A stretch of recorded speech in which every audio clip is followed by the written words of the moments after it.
Kumar show Vibhuti Bhushan राय। कौन है? इधर आइए, इधर आइए।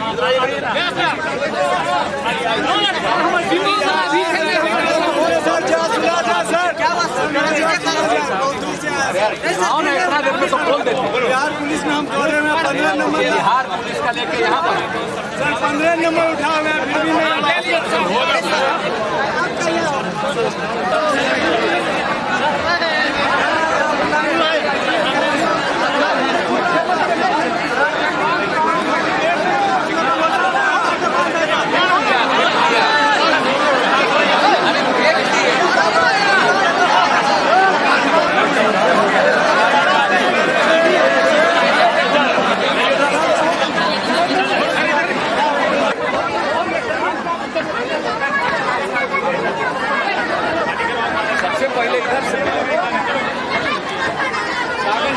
कागज लेवा लीजिए सिद्धार्थ जी।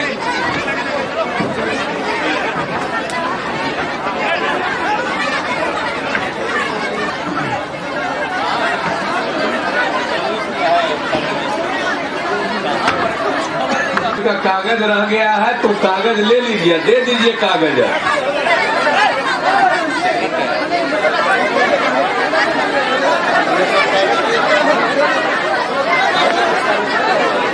ढाई घंटा से घूम घूम करके मिलते जुलते कागज लेते हम अब यहाँ पर आए हैं, इसलिए अब हम नीचे नहीं जाएंगे, अब कागज लोग लेगा।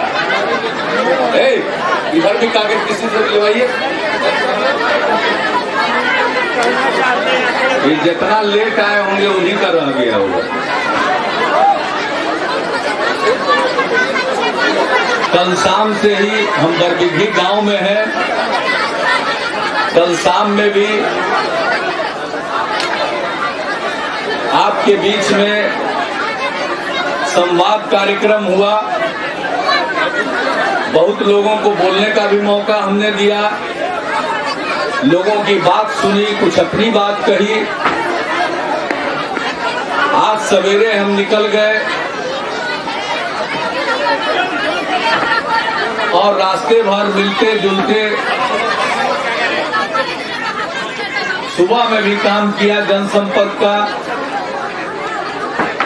और फिर यहाँ जनता के दरबार में इस कार्यक्रम में 2.5 घंटे से घूम घूम करके लोगों की बात सुनते रहे। और अब चूंकि अगले कार्यक्रम का समय होने जा रहा है और आपको मालूम है कि ये विकास यात्रा है, यहाँ से हमको निकल करके अगले कार्यक्रम में भी पहुंचना है, और उसके पहले इसी गांव में मंत्रिमंडल की बैठक भी होगी। हमारे मंत्रिमंडल के साथी पटना से चलकर यहाँ पहुंच रहे हैं, उनके साथ हमको बैठक भी करनी है, और फिर मीटिंग के बाद वो लौटेंगे और हम खगड़िया जिले की ओर प्रस्थान करेंगे। तो आपके बीच में आकर, आपके बीच में रहकर मुझे अच्छा लगा है, और इस गांव में हम रहे हैं, इस गांव को भूलने का सवाल ही नहीं है। और ये गांव में तो एक विशेष घटना घट रही है, मंत्रिमंडल की बैठक राजधानी के बाहर। तो एक तरह से जो काम राजधानी में होता है वो काम आज बरबिघी गांव में हो रहा है, इसलिए इस गांव का तो नाम पूरे बिहार में ही नहीं बाहर भी फैल जाएगा।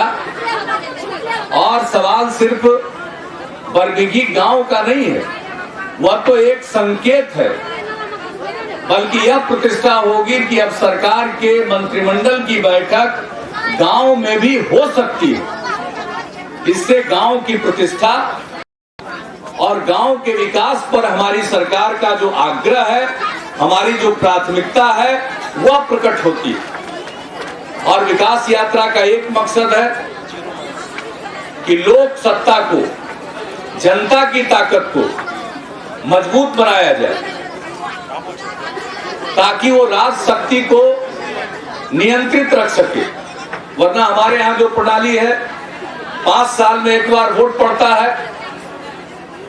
हमारी व्यवस्था में जनता अपने चुने हुए प्रतिनिधियों के माध्यम से शासन चलाती है और 5 साल के बाद जनता को यह अवसर मिलता है कि वो फिर से अपने मत को अपने वोट के जरिए प्रकट करे। तो ये हमारी लोकतांत्रिक व्यवस्था है। हम तो इस दरमियान भी पूरी सरकार को गांव में उतार कर हम ये बताना चाहते हैं कि हमारी सरकार पूरे तौर पर बिहार की सरकार बिहार की जनता के प्रति जवाबदेह है और हम उनके बीच जाकर उनकी समस्याओं को सुनकर जो हम कर रहे हैं उसके अलावे और क्या करना होगा और जो हम करना चाहते हैं वो किस हद तक क्रियान्वित हो रहा है, लागू हो रहा है, इसको भी हम जाने और समझे सीधे।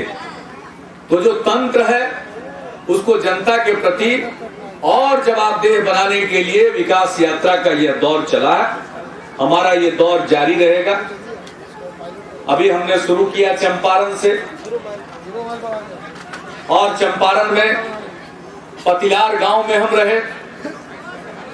जब वहां पर हम थे तो यही मालूम हुआ कि पतिलार में जहां हम रात में रहे वहां 3 साल पहले ये हालत थी कि लोग दिन में जाने से कतराते थे। ये स्थिति थी कानून और व्यवस्था की। तो लोगों के मन में कानून और व्यवस्था के प्रति इज्जत बढ़ी है और उनको ये विश्वास पैदा हुआ है कि अगर कोई कानून तोड़ेगा तो कानून के हिसाब से उनको सजा भी मिलेगी और इसके चलते लोगों के मन का डर निकल गया। और ये सबसे बड़ी बात। तो जनता की ताकत बढ़े, जनता का मनोबल ऊंचा हो और हम चाहते हैं इस यात्रा के दौरान जो लोगों का उत्साह दिखाई पड़ता वो सबसे महत्वपूर्ण बात। बिहार को बहुत आगे जाना, हमारा बहुत गौरवशाली इतिहास, लेकिन आज के तारीख में हम पिछड़े हुए, हमको आगे जाना है, लंबी छलांग लगाना। लेकिन उसके लिए एक तो लोगों में भाईचारा का भाव और दूसरा लोगों के मन में उत्साह का भाव। तो ये जो उत्साह का भाव पैदा हो रहा है यही बिहार को बनाएगा, बिहार की किस्मत को बदलेगा, बिहार की तस्वीर को बदलेगा। और नया बिहार बनाने का जो हमारा संकल्प है वह संकल्प आपके सहयोग से ही पूरा होगा। और हम समाज के सभी वर्गों को साथ लेकर चलते हैं, चाहे हिंदू हो या मुसलमान, सिख हो या ईसाई, औरत हो या मर्द, अगड़ा हो या पिछड़ा, अति पिछड़ा या दलित या महादलित, सबकी ताकत के बदौलत हम नया बिहार, ताकतवर बिहार बनाना चाहते हैं। और मुझे पूरा विश्वास है बिहार के लोगों में जो ताकत है, जो दूसरों के लिए दौलत पैदा करते हैं, अगर वो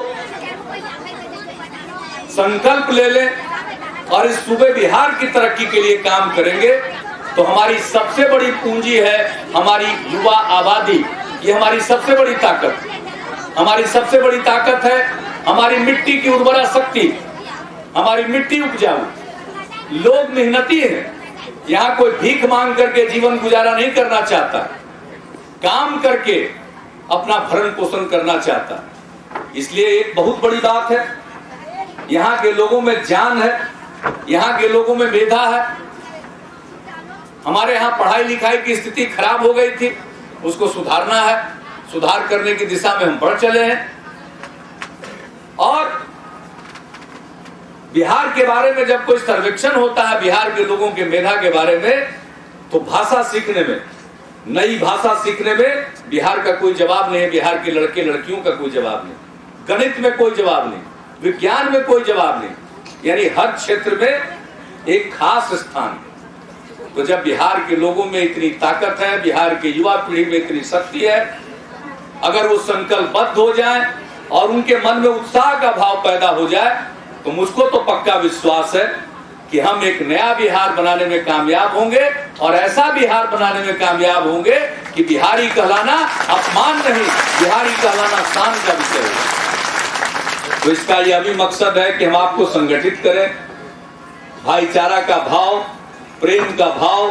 बहुत लड़ाई झगड़ा हो गया, अब लड़ाई झगड़ा से क्या होना, कोई फायदा नहीं है।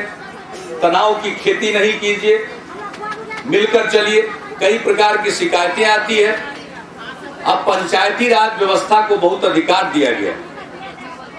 नया नया पंचायत का चुनाव हुआ है, अभी दो तरफी काम करना है, लोगों को भी सजग होना है और पंचायत प्रतिनिधियों को भी जवाबदेह होना, ये दोनों काम करना।